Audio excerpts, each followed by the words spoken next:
ground was frozen so hard that shovels bounced off it. Rifles jammed in the cold. Engines refused to start. German soldiers who had marched across Europe with confidence now wrapped blankets around their boots just to survive the night. December 1941 was not just another winter. It was the winter that stopped Hitler.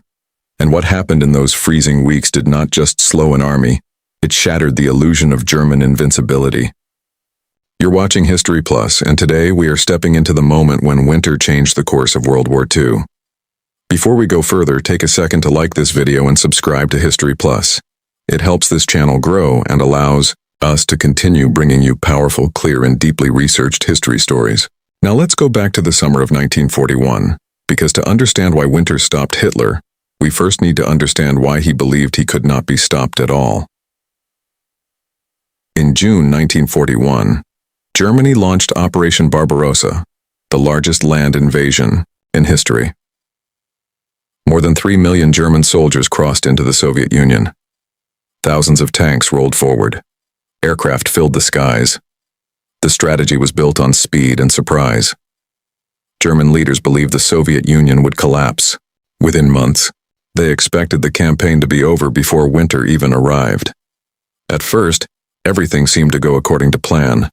German forces surrounded and captured entire Soviet armies. Cities fell one after another. Millions of Soviet soldiers were taken prisoner. Maps in Berlin showed rapid advances deep into Soviet territory. Confidence grew stronger with each passing week.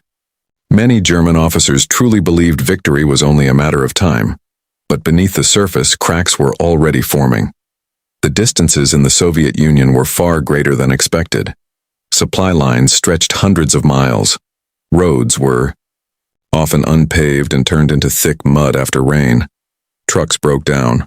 Horses died from exhaustion. Fuel deliveries were delayed. German commanders had planned for a fast war. What they were entering was something much larger and more complicated. By October 1941, German forces were approaching Moscow. The Soviet capital was within reach. The idea of capturing Moscow carried enormous symbolic and strategic importance. If the city fell, many believed the Soviet Union would collapse politically and militarily. Hitler pushed his generals to continue the advance, but October brought heavy rain. The season known in Russia as the Rasputitsa turned roads into seas of mud. Tanks became stuck. Supply trucks could not move. Soldiers struggled to march through knee-deep sludge. Progress slowed dramatically. Still, German forces pushed forward. Then came November. Temperatures began to drop sharply. Snow started falling. Winter was no longer a distant concern, it was arriving fast. Here is where one of the most critical mistakes becomes clear. German planners had assumed the war would be over before winter. Winter uniforms were not widely issued.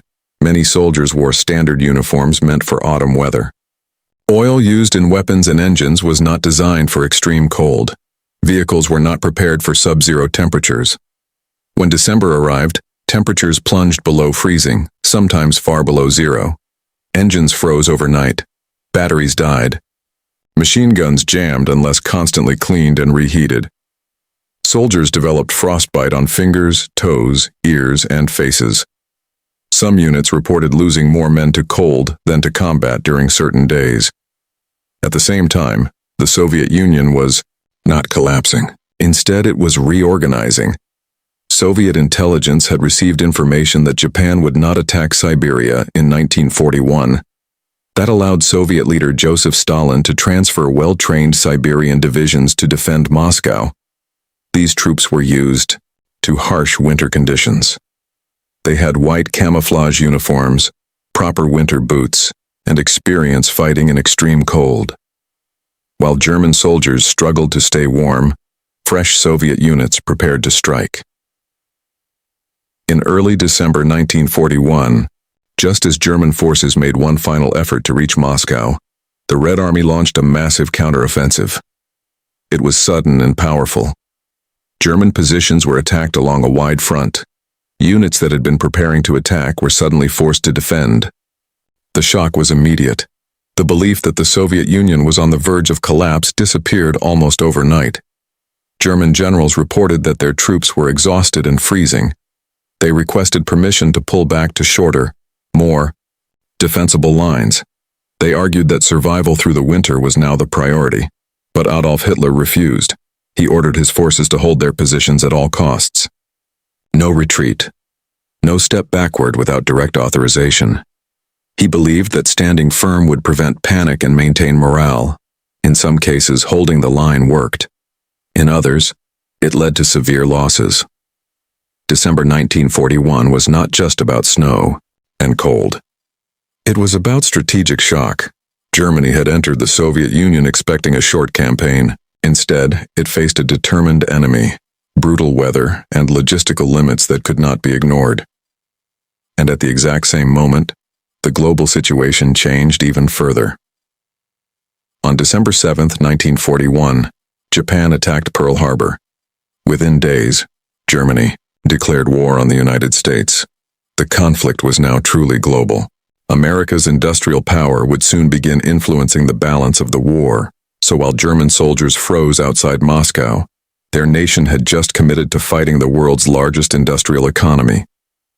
Winter was no longer just a season. It had become a turning point. In the next part, we will go deeper into the Soviet counteroffensive, Hitler's leadership decisions during the crisis, and how those weeks in December reshaped the entire war in the East. In the early weeks of December 1941, something changed on the Eastern Front. German soldiers who had marched across thousands of miles with confidence now found themselves staring into a white horizon that felt endless and hostile. The wind cut through their uniforms. Their breath froze in the air, rifles jammed, engines refused to start, and somewhere beyond the snow-covered forests, the Red Army was preparing to strike back. The plan that had once seemed unstoppable was now trembling under the weight of ice and exhaustion. When Operation Barbarossa began in June 1941, it was built on speed and shock. German commanders believed the Soviet Union would collapse in a matter of months. Entire Soviet armies were surrounded. Millions of prisoners were taken. Cities fell one after another. By late autumn, the road to Moscow seemed open. But what many German leaders underestimated was not just the size of the Soviet Union, but its ability to absorb punishment and keep fighting.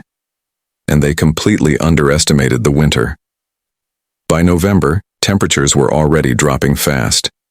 The autumn mud, known as Rasputitsa, had slowed the German advance before winter even began. Tanks sank into thick sludge. Supply trucks struggled to move. Horses died from exhaustion.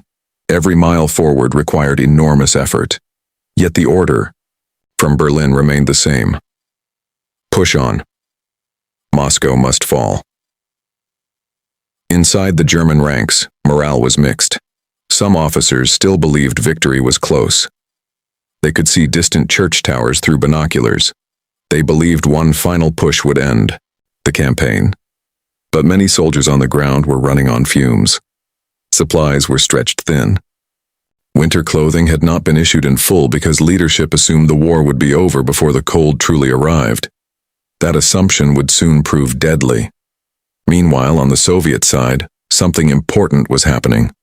Intelligence. Reports confirmed that Japan would not attack the Soviet Far East that winter. That meant divisions stationed in Siberia, troops trained and equipped for extreme cold, could be moved west toward Moscow. These soldiers were hardened by brutal winters. They had proper winter gear. They knew how to fight in snow and ice. Their arrival would change the balance. By early December, temperatures plunged far below zero. Some areas recorded -20 to -30 degrees Fahrenheit. At those temperatures, metal freezes to bare skin instantly. Lubricants in engines thicken. Artillery becomes unreliable. German equipment designed for European conditions struggled badly.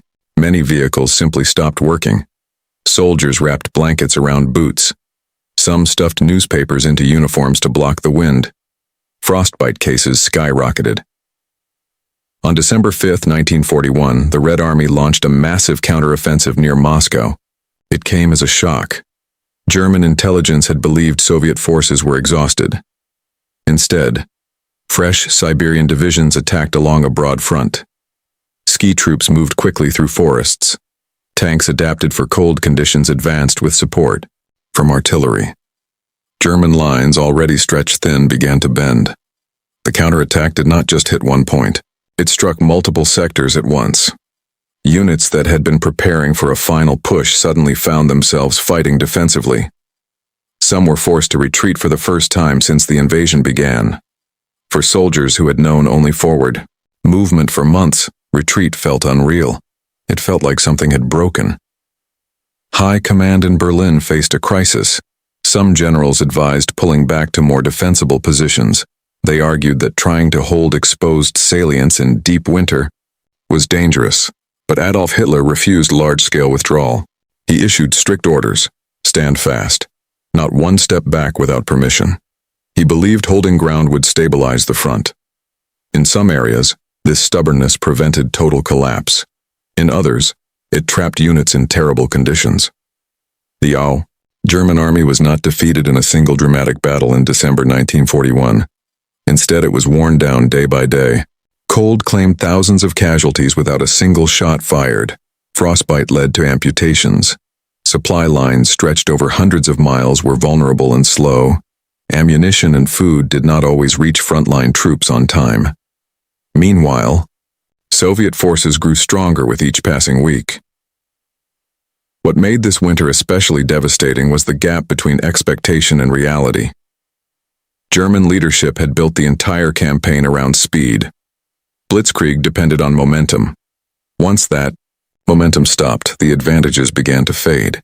The Red Army, which had seemed on the brink of collapse during the summer, adapted and reorganized. Factories were moved east beyond the Ural Mountains. Production continued. New equipment rolled off assembly lines far from German bombers. For a year. Soldiers at the front, the experience was deeply personal. Letters home described endless white landscapes and a cold that felt alive. Some wrote about comrades who fell asleep in foxholes and never woke up. Others described the sound of Soviet artillery echoing across frozen fields at night. The psychological toll was enormous. The idea that the war would end quickly was gone. At the same time, December 1941 was not only critical on the Eastern Front. On December 7th, Japan attacked Pearl Harbor. The United States entered the war. Within days, Germany declared war on the United States. The conflict that had begun as a European campaign was now truly global. Resources, alliances, and industrial power would shift dramatically in the months ahead. For Germany, this meant fighting on multiple fronts against enemies with vast economic strength. Back near Moscow, the Soviet counteroffensive pushed German forces back dozens of miles in some sectors. It was not a smooth, unstoppable Soviet victory. The Red Army also suffered heavy losses. The fighting was brutal and chaotic. But the key difference was this: the German advance had been stopped. Moscow did not fall. The symbolic and strategic value of that fact cannot be overstated.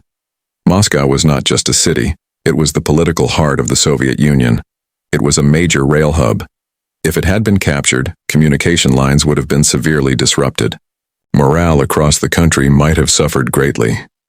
By holding the city and pushing the Germans back, the Soviets proved that Germany could be resisted. As December turned into January, the front stabilized somewhat, but the illusion of an easy victory was gone forever. German commanders now understood that the war in the East would not end quickly. It would be long, costly, and brutal. The winter of 1941 marked the first major strategic failure for Germany in World War II, and this is where the deeper consequences begin to unfold. Because stopping Germany near Moscow was not just about territory. It changed how both sides saw the war. It changed global perception. And it forced Germany into a conflict of attrition against an enemy with enormous depth and resources. In the next part, we will look closely at the strategic decisions inside Hitler's headquarters during this crisis, the removal of key generals, and how this winter reshaped command structures within the German military. We will also explore how Soviet leadership, including Stalin, reacted to this unexpected success and how they prepared for the long struggle ahead. By mid-December 1941, the reality inside German headquarters was impossible to ignore. Reports coming in from the front lines near Moscow painted a grim picture. Units were under constant Soviet pressure, temperatures were dropping even further. Equipment losses were rising.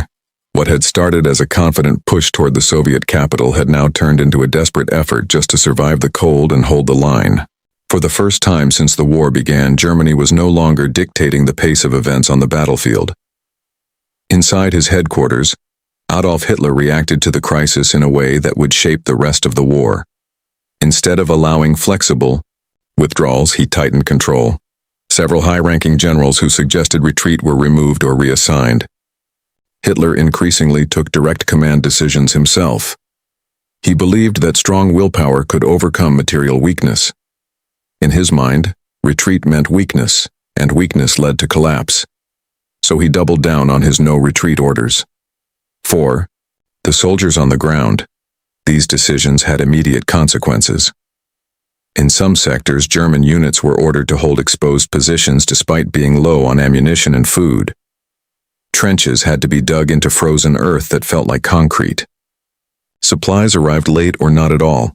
Horses pulling artillery collapsed in the snow. Frostbite cases filled field hospitals. Many soldiers wrapped cloth around their faces just to protect their skin from freezing winds. Meanwhile, the Soviet counteroffensive continued to build momentum. The Red Army attacked along a wide front, pushing German forces back from the outskirts of Moscow. Soviet commanders understood that this was their chance. The survival of their capital had boosted morale across the country. Civilians in Moscow had prepared for evacuation just weeks earlier. Now, instead of fleeing, they watched as the German advance stalled and then reversed. The psychological shift was enormous. For months, the German army had seemed unstoppable. Poland had fallen quickly. France had collapsed in weeks. The Balkans had been secured. Even deep inside the Soviet Union, German troops had advanced hundreds of miles. But December 1941 proved something different. It proved that Germany could be stopped. And once that idea took hold, it changed how both sides viewed the war. German soldiers began to understand that they were not fighting a short campaign. They were trapped in a vast land, facing an enemy with deep reserves of manpower and industry. Soviet factories had been relocated east of the Ural Mountains, far beyond German reach. Production continued. Tanks, artillery, and aircraft kept coming. The Red Army, despite terrible losses earlier in the year, was rebuilding. The winter also exposed weaknesses in German planning. Operation Barbarossa had been built on the assumption that speed would destroy Soviet resistance before logistics became a serious problem. But once momentum slowed, supply issues became critical. Fuel shortages limited movement. Rail lines had to be converted to different track gauges. Spare parts were scarce. The deeper German forces pushed, the more fragile their supply system became. Here on History Plus, when we examine this period, one key theme stands out: overconfidence. German leadership underestimated the Soviet Union's capacity to endure. They underestimated geography, they underestimated winter, and perhaps most importantly, they underestimated the power of time. The longer the war continued, the more it favored the side with greater resources and manpower. As December turned into January, the front line stabilized somewhat, but at a significant cost. German forces had been pushed back in many areas. They were now digging defensive positions instead of preparing new offensives. The dream of capturing Moscow before the end of 1941 was over, and with that dream died the hope of a quick victory in the East. At the same time, global events added even more pressure. With the United States now officially in the war, Germany faced the reality of fighting a coalition with enormous industrial capacity. American factories would soon begin producing weapons, vehicles, and supplies on a scale Germany could not easily match. The strategic picture was becoming more dangerous. For Berlin, December 1941 did not end the war. It did not destroy the German army. But it marked the first time Germany's expansion had been decisively halted on land. The momentum that had carried the Wehrmacht across Europe was gone. In its place stood a frozen front line, stretching across thousands of miles, demanding constant manpower and resources. Winter had not simply slowed Hitler's army. It had forced a shift from rapid conquest to long-term survival. And that shift would shape every major decision that followed. In the final part, we will look at the long-term consequences of this winter, how it changed Germany's overall strategy, and why many historians consider December 1941 the true beginning of Germany's decline in World War II. By early 1942, the immediate crisis around Moscow had passed, but the deeper consequences of December 1941 were only beginning to unfold. The German army had survived the winter counteroffensive, but it was no longer the same force that had crossed into the Soviet Union with unstoppable momentum just months earlier. The myth of invincibility was gone. Officers who once spoke confidently about quick victory now spoke cautiously about holding ground. The war in the East had transformed from a campaign of rapid conquest into a grinding struggle of endurance. For Hitler, the winter reinforced his belief that willpower alone could overcome material weakness. He became even more involved in day-to-day military decisions. He trusted fewer generals. He demanded absolute obedience. While some of his stand-fast orders prevented panic in certain sectors, they also limited flexibility. The German army would increasingly fight battles where retreat might have saved lives and resources. December 1941 was the moment when Hitler's control tightened, and that shift would shape the future of the war. For the Soviet Union, the winter was a powerful symbol. Moscow had not fallen. The Red Army had pushed back one of the most feared military forces in the world. Morale rose sharply. Soviet propaganda highlighted the defense of the capital as proof that Germany could be defeated. Factories relocated to the east continued to produce tanks and weapons at growing rates. The Soviet system, which many outsiders had believed would collapse quickly, had endured its greatest test. On a global level, December 1941 changed everything. With the United States now fully in the war, Germany faced a coalition that combined Soviet manpower, British resilience, and American industrial power. The conflict was no longer about a short campaign in the East. It was becoming a world war of resources, production, and long-term strategy. And in that kind of war, Germany faced enormous disadvantages. When historians look back at the winter of 1941, they do not see just snow and ice. They see a strategic turning point. They see the moment when Germany's grand plan for a quick victory collapsed. Operation Barbarossa had been designed to destroy the Soviet Union in a single powerful campaign. Instead, it locked Germany into a prolonged conflict it was not prepared to sustain. Winter did not defeat Germany alone, but winter exposed the weaknesses in planning, logistics, and assumptions that had been there from the beginning. Soldiers who survived that winter carried its memory for the rest of their lives. They remembered frozen nights, the sound of distant artillery across snow-covered fields, and the realization that the war would not end soon. Many understood even then that something fundamental had changed. The road to Moscow had become the road to a much longer and bloodier struggle. Here on History Plus, when we analyze major turning points of World War II, December 1941 stands out because it reshaped expectations. Before that winter, German victory seemed almost inevitable to many observers. After that winter, the outcome was no longer certain. The balance had shifted from speed to endurance, from shock to survival. And in a war of endurance, time was no longer on Germany's side. The winter that stopped Hitler was not just about weather. It was about overconfidence meeting reality. It was about ambition colliding with geography. It was about a military machine designed for rapid war being forced into a test of long-term strength. And once that test began, the direction of the war slowly but steadily changed. If you found this story insightful, let me know your thoughts in the comments. Do you think winter was the main reason Germany failed near Moscow, or were strategic mistakes the bigger factor? I'd really like to hear your perspective. And if you believe more people should understand this turning point in history, share this video with someone who loves World War II stories. Don't forget to like and subscribe to History Plus for more deep, clear, and powerful history content. Your support truly helps this channel grow and allows us to continue bringing these stories to life. I'll see you in the next video.